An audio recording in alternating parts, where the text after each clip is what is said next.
Jennifer was ready to finish off the man who destroyed her life.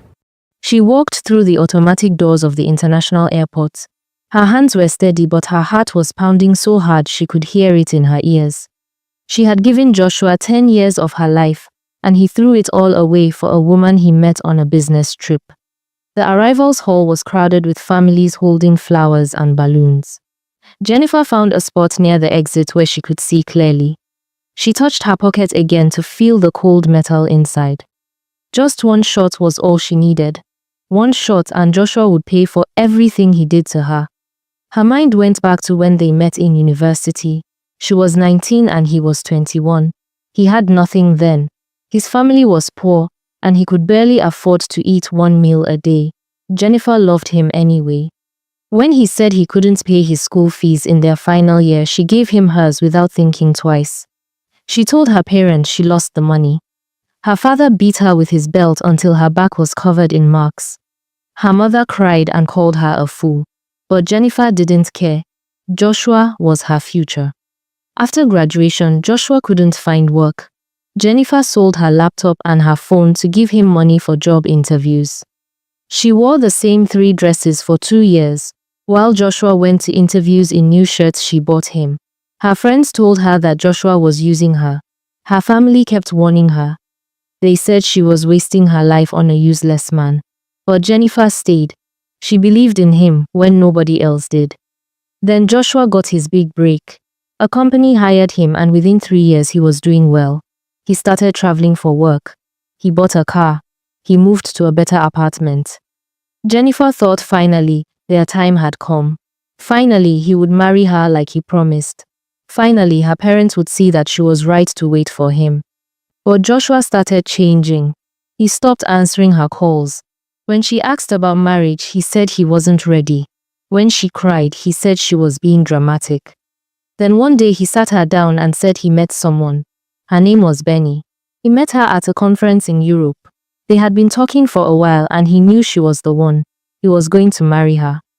Jennifer begged him. She reminded him of everything she did for him. Joshua looked at her with cold eyes and said that was her choice. Nobody forced her. He said Benny was educated and came from a good family. He said Benny understood his ambitions. Then, he left and never came back. 3 months later, Jennifer saw the wedding photos on social media. Joshua and Benny looked so happy. 6 months after that, Benny posted photos of their new house abroad. 1 year later, she posted photos of their twin baby girl and boy. Their page was full of perfect family moments. Joshua had become the man Jennifer built, but with another woman enjoying it all. The screen above Jennifer's head blinked. The flight from abroad had landed. Her breath caught in her throat. She reached into her bag and wrapped her fingers around the gun. Any minute now, Joshua would walk through those doors. Passengers started coming out. Families ran forward to hug their loved ones. Jennifer's eyes scanned every face. Then she saw him. Joshua walked out pulling his suitcase. He looked good. The life she paid for written all over him. Then Jennifer saw them. Benny and the children ran toward him. They both jumped into his arms. They looked like something from a movie. The perfect family everyone wished they had. She watched Joshua lift his daughter and spin her around as she laughed. Benny took a video with her phone, probably for their social media page, probably so thousands of people could see how blessed they were. Jennifer's hand tightened around the gun in her pocket. Any moment from now, Joshua will be a dead man and she will be in jail. Jennifer was about to bring out the gun to shoot Joshua when someone tapped her shoulder. She froze as her heart stopped beating for a second. She turned slowly and saw a man standing beside her. He looked confused. He asked her where he could find a taxi to the city center. His flight had just arrived and he didn't know his way around. Jennifer stared at him for a moment. Her mind was still on Joshua with her hand still on the gun, but the man was waiting for an answer. He looked harmless and lost. Jennifer pulled her hand out of her pocket. She pointed toward the exit on the left side of the building. She told him the taxi stand was just outside those doors. He asked her some other questions which she answered. When the man finally thanked her and walked away, Jennifer turned back to the spot where Joshua had been standing. They were gone. She ran toward the exit. She got outside and scanned the parking lot. She saw a black SUV pulling away in the distance. She couldn't see who was inside, but something told her it was them. Jennifer stood in the airport's parking lot, breathless. One more second and she would have confronted Joshua with the gun in her pocket. But he was gone, and she stood there alone like a fool. At home, everything. She broke down. She cried until her throat burned, and her eyes swelled shut. She had failed again. Failed to make Joshua love her. Failed to make him stay. Failed even at revenge. That evening, Jennifer couldn't stay in the apartment anymore, so she went to a bar. She ordered drink after drink. The bartender kept asking if she was okay. Jennifer told him to mind his business and keep the drinks coming. The alcohol burnt her throat, but she didn't care. She wanted to feel anything other than the emptiness inside her. After her fifth or sixth drink, Jennifer couldn't remember when she started crying at the bar. People were staring at her, but she didn't care. She started talking to herself about Joshua, about how stupid she was. As her voice got louder, the bartender asked her to calm down. She told him to leave her alone. She knocked over her glass and it shattered on the floor. Then someone touched her arm gently. Jennifer looked up, ready to fight whoever it was. It was the man from the airport. He looked concerned. Jennifer tried to stand up, but her legs buckled. The man caught her before she fell. He paid her bill and helped her out of the bar. He led her to his car and helped her into the passenger seat. He asked her where she lived. Jennifer's words were slurred, but she managed to give him directions. As he drove, she started talking. She told him everything in her drunken state and crying. About how Joshua left her for Benny.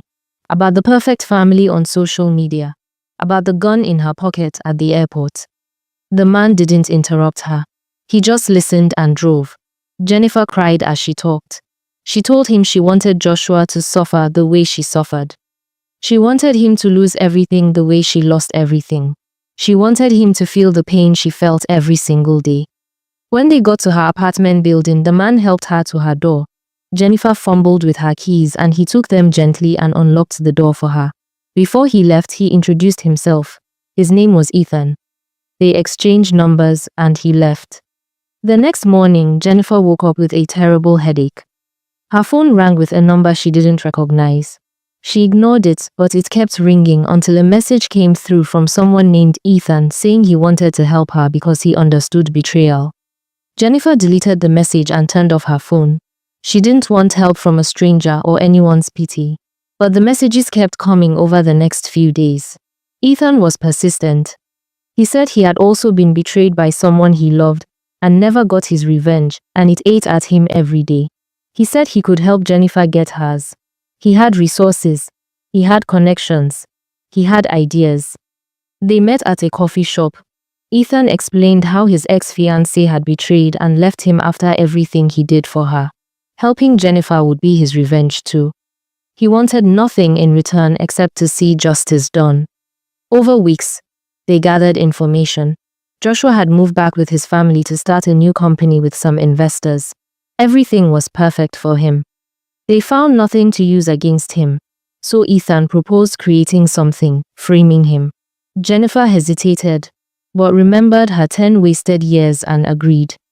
Before they started, Ethan insisted she confront Joshua one last time to be certain she still wanted revenge. Once they start, there will be no going back. She waited outside his office building until he emerged for lunch. When she called his name, his face twisted from surprise to disgust.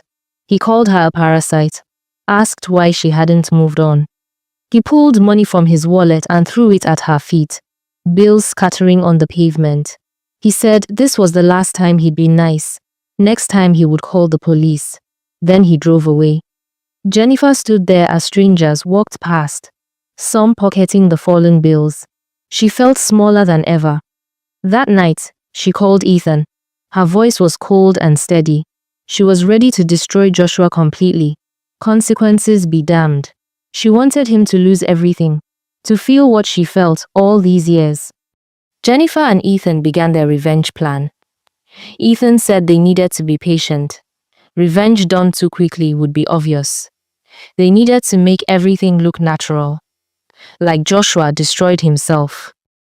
First, they hired Chidi, a corporate infiltration specialist who got hired as a senior accountant at Joshua's company. For 3 months, Chidi planted fake evidence, falsified transactions, forged bank statements, fabricated emails, all showing Joshua embezzling company funds. Ethan paid experts to make everything look authentic.